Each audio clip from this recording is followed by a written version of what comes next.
नमस्कार, मी अरमान पठाण. आपण बघत आहात शार्प न्यूज. आपलं शहर, आपलं गाव, आपली बातमी आपल्यापर्यंत पोहोचवण्यासाठी शार्प न्यूजची टीम नेहमीच कार्य करत असते.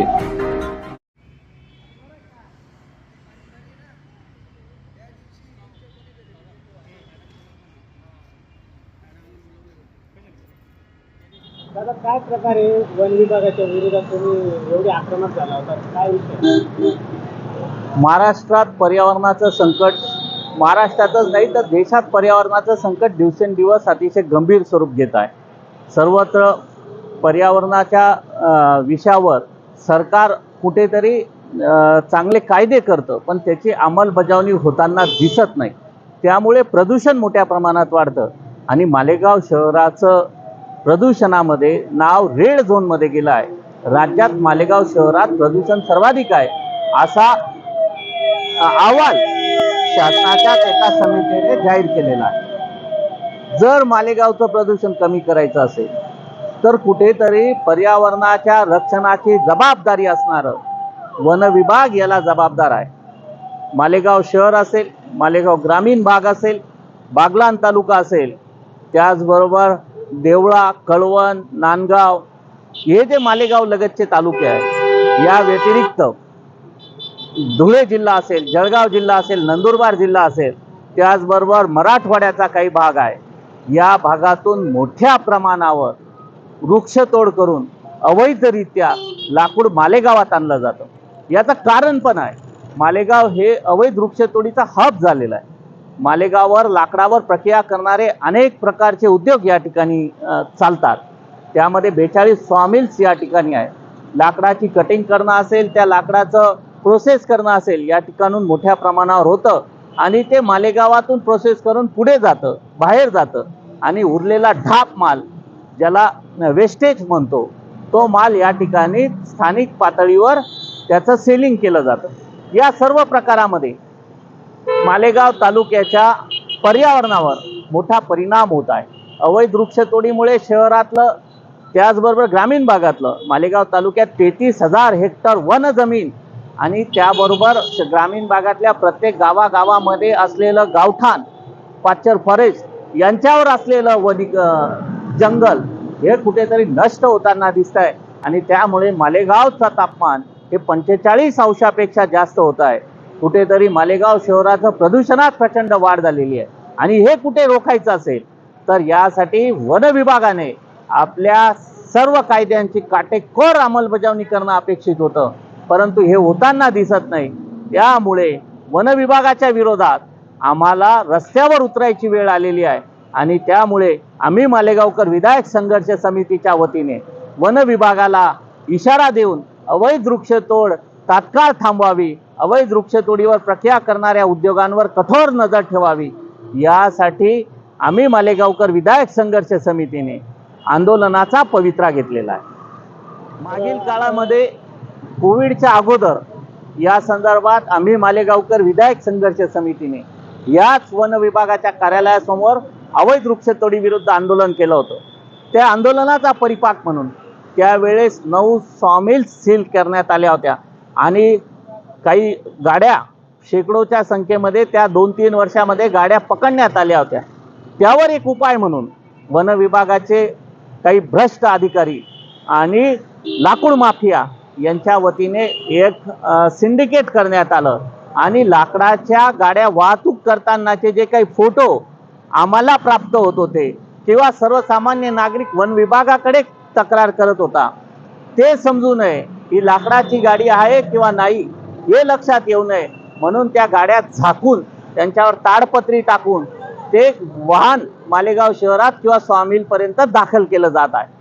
या बाबतीत बऱ्याचशा वाहनांना फिटनेस सर्टिफिकेट म्हणजे परिवहन विभागाने त्यांची नंबर प्लेट तपासणं, त्यांची वयोमर्यादेनुसार ते फिट आहेत किंवा अनफिट आहेत या संदर्भातली कारवाई करणं आणि त्या वाहनांमधला लोड हे सगळं तपासण्याची जबाबदारी RTO म्हणजे परिवहन विभागाची, उपप्रादेशिक परिवहन अधिकारी मालेगावचे आहे.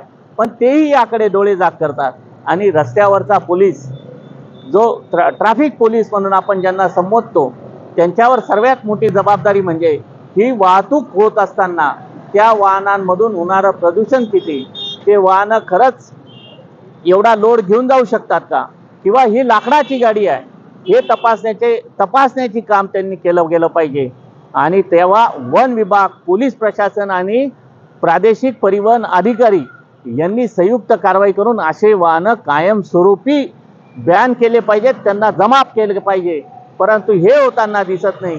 याचाच अर्थ हे सिंडिकेट, लाकूड माफियांचं जे सिंडिकेट आहे ते प्रशासनाला हाताशी धरून त्यांच्याशी हितसंबंध ठेवून, आर्थिक हितसंबंध ठेवून हा बेकायदेशीर धंदा जोरात सुरू ठेवलेला आहे. मध्यंतरी आपल्याला वृक्ष लागवडी संदर्भात यांच्या बऱ्याचशा जाहिराती आपण बघितल्या. मग खरंच ती वृक्ष लागवड झाली आहे का, तुमच्या निदर्शनात काही आलं आहे? माझा स्पष्ट आरोप आहे. मी शासनाकडे याबाबत वारंवार पत्रव्यवहार देखील केलेला आहे. सन्माननीय तत्कालीन वनमंत्री नामदार सुधीरजी मुनगंटीवार साहेब यांच्या काळात 50 कोटी वृक्ष लागवड कार्यक्रम आखण्यात आला होता.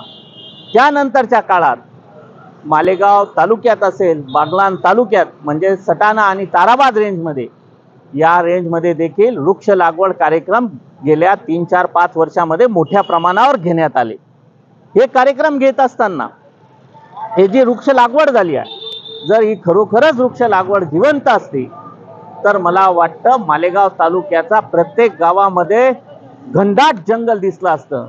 पण आज रोजी मला वाटतं जे काही तालुक्याचे प्रत्येक गावामध्ये आपण जिथे फिराल तिथे लागवड केलेले प्लॉट जर बघितले तर 50% खाली जास्तीत जास्त 30-35% जिवंत वृक्षांची संख्या आहे. त्यातही ते डेरेदार झालेले नाही.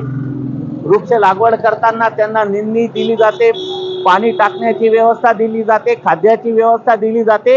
या कामामध्ये प्रचंड भ्रष्टाचार वन विभागातर्फे केला जातो.